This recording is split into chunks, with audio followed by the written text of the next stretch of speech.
Les amis, bonjour, Harry Mariette. Aujourd'hui, on va parler des violences policières et de ce qui est arrivé à cet Américain, George Floyd, il y a moins d'un jour ou 2 jours.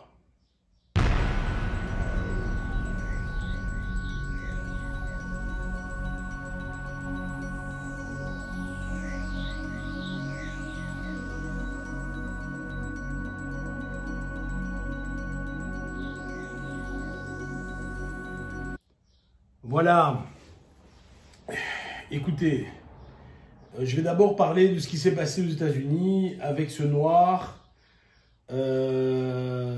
qui s'est fait arrêter par la police parce qu'apparemment il avait payé avec un faux billet, ce qui n'est pas prouvé d'ailleurs, et où un policier l'a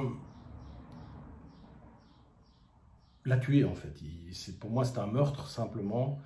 Il n'y a pas d'autres explications, il n'y a pas d'autres choses à dire. Et un de mes instructeurs m'a envoyé la vidéo et me dit « Tiens, on fait les mêmes techniques, quel est ton avis ?» Alors, je voudrais vous dire ceci. Moi, je l'ai déjà précisé dans d'autres vidéos.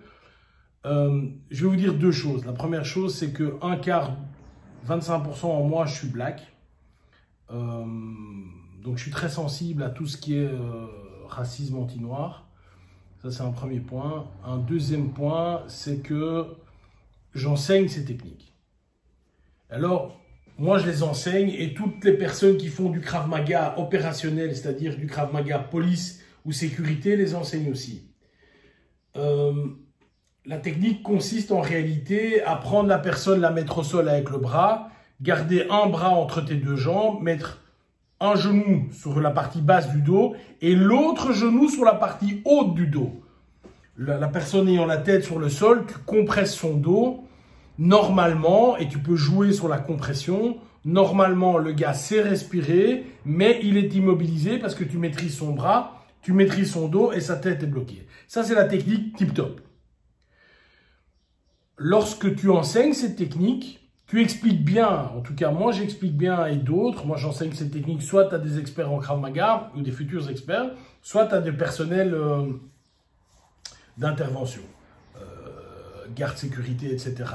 Et voilà.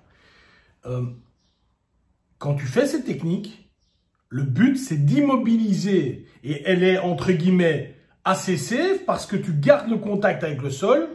Tu empêches le gars de faire une bêtise et tu ne frappes pas la personne. Donc, à la limite, c'est une bonne technique. C'est une bonne technique. Évidemment, on peut faire la technique autrement. C'est-à-dire que si tu maintiens la personne au sol et que celle-ci se débat, t'insulte, et que tu veux mettre de la pression sur la personne, qu'est-ce que je conseille de faire? C'est, à un moment, tu déplaces ton genou qui était sur le haut du dos et tu le mets sur la tête du gars. Toujours en gardant ton cul vers l'arrière.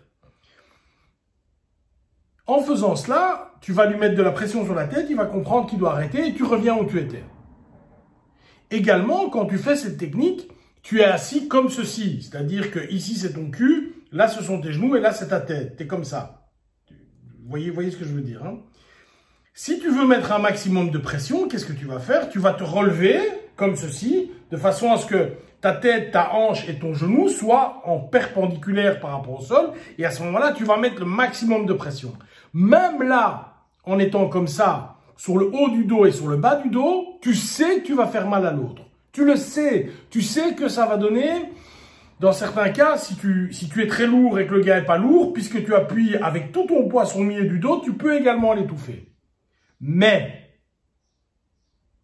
en aucun cas, que ce soit moi ou n'importe quel instructeur du monde un petit peu sérieux, on va te dire d'appuyer sur la gorge ou sur la nuque.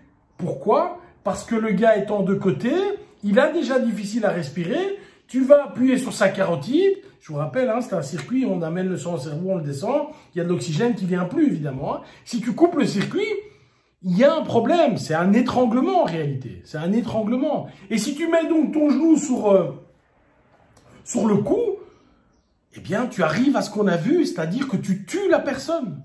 Tu la tues. Et donc, je ne peux pas imaginer que cette personne, le policier, qui a fait cela, ne connaissait pas les tenants et les aboutissants. Je ne peux pas l'imaginer. C'est-à-dire que n'importe qui a fait un tout petit peu d'entraînement dans sa vie au niveau de sécurité, sait très bien que si tu te mets totalement avec ta tête, ta hanche et ton genou en ligne, en perpendiculaire, et ça sur le coup, tu sais que tu tues quelqu'un. Tu le sais. Il faudra pas dire après, oui, mais je savais pas. Non, tu le sais. Ou alors, tu n'es vraiment jamais entraîné, tu n'as jamais suivi une formation de rien du tout, tu le sais. C'est un meurtre, simplement. C'est un meurtre qui a été filmé en live. C'est scandaleux, c'est horrible. Point. Concernant maintenant les violences policières. Les amis, je vais vous dire ceci. Est-ce qu'il y a plus ou moins de violences policières aux États-Unis, en Europe, en France, en Belgique qu'avant? Je pense pas. Sauf qu'aujourd'hui, tout le monde a un portable en main et on peut tous filmer. Je rappelle que, suivant les législations belges et françaises par exemple, tu as le droit de filmer. Tu as le droit. Tu n'as pas le droit de mettre ça sur la toile, mais tu as le droit de filmer des gens dans la rue et des policiers. Dans la rue, hein, pas dans... Mais tu as le droit. Et qu'est-ce que l'on constate? On constate qu'effectivement, il y a des violences policières. Donc de dire, comme certains ont dit qu'Amelia Jordana, c'est une connasse parce que il n'existe aucune violence policière, c'est stupide. Maintenant, je vais tempérer mon propos avec ceci. Est-ce que vous connaissez une profession, où tout le monde est top? Il n'y en a aucune. Vous voyez aujourd'hui ce qui se passe avec l'hydroxychloroquine. Vous avez dans la même profession des médecins qui disent oui, il faut la donner, non, il ne faut pas la donner, des gens qui ont des avis différents, des gens qui font des erreurs médicales, ça arrive. Moi, j'en ai été, j'expliquerai ça dans une autre vidéo, j'en ai été victime également. Il y a des gens qui sauvent des vies, il y a des gens qui, au contraire, à cause de leur incompétence, tuent des gens en étant médecin. Dans les avocats, il y a des très bons avocats, de très mauvais. Dans les journalistes, la même chose. Dans les plombiers, la même chose. Bref, dans tous les corps de métier, c'est à l'intérieur de l'humain. Il y a une grande proportion des gens qui sont super bien et il y a toujours une proportion des gens qui sont pas bien. Et dans la police, c'est la même chose. Et je trouve qu'aujourd'hui, le discours ambiant est « tous les flics sont des salauds » ou « aucun flic n'est un salaud », c'est stupide. Je suis convaincu que 90%, voire 95% des policiers sont top. J'en suis convaincu. Convaincu. Moi, j'ai, dans ma vie, été arrêté on s'entend, on vérifie mes papiers ou quoi, enfin des bêtises. Et j'ai déjà subi un gars qui était en face de moi qui était bêtement agressif, quoi. Bêtement agressif. Et où je me dis dans ma tête, mais qu'est-ce que tu fais, Pilou?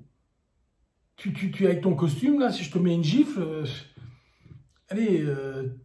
ton costume reste là et tu t'en vas comme avec Astérix et les Romains. Donc ça existe. Comme dans toutes les professions, il y a des bons, il y a des moins bons. Mais est-ce que parce que un gars, 2 gars, 3 gars, 10 gars ont fait des conneries, il faut remettre en cause des centaines de milliers d'actes qui sont posés chaque jour ou chaque semaine? Je ne sais pas. Je ne sais pas. Ce que moi je tiens à dire, c'est que je fais 2 volets à cette capsule. La première capsule, pour moi, c'est pas une violence policière, c'est un meurtre. Donc ça n'a rien à voir. C'est quelqu'un, c'est une pauvre personne, je parle du policier ici, qui d'ailleurs, il y a des photos que vous trouvez sur le web, où il a une casquette en disant « Make white great again », donc qui prouve vraiment qu'en plus il est raciste, et donc qui a tué un homme noir parce que, soi-disant, il avait payé avec un faux billet. Bon, voilà, peu importe. Donc ça, enfin, peu importe, non, mais je veux dire, c'est pas le fait qu'il soit policier, c'est le fait que c'est un sale type au départ. Et c'est ça le problème. C'est ça le problème. Maintenant, concernant les violences policières qui nous touchent, nous, et qui pourraient nous toucher ou que j'entends, les amis, je pense que ça arrive. Dire que ça n'arrive pas, je trouve que c'est une erreur. Ça arrive, bien sûr. Il y a des policiers qui usent de leur pouvoir, qui en abusent. Ça existe. Dire que ça n'existe pas, c'est bête. Mais je suis le premier à penser que 90 ou 95% de ces gens font le mieux. Et donc, ils ont mon soutien. Honnêtement, ils ont mon soutien parce que Moi, je vois ce qui se passe, je vois Bruxelles, je vois les quartiers difficiles à Bruxelles, et c'est un métier, il faut le faire. Tu es payé au lance-pierre, il faut vraiment le faire. Donc, soutien à vous, les gars. Et je pense que c'est dans l'intérêt de tout le monde, des policiers comme des autres, de sortir les mauvais éléments et de les sortir de la police. C'est dans l'intérêt de tout le monde. Mais sachez, quand vous critiquez ces gens-là, que dans toutes les professions, il y a des gars qui sont pas bien. Qui sont pas bien. Voilà. Petite vidéo. Les gars, à retenir deux choses. 1. George Floyd a été assassiné. 2. Oui, il y a des violences policières, mais c'est le fait d'une grande minorité. Et il faut le retenir. Bye bye.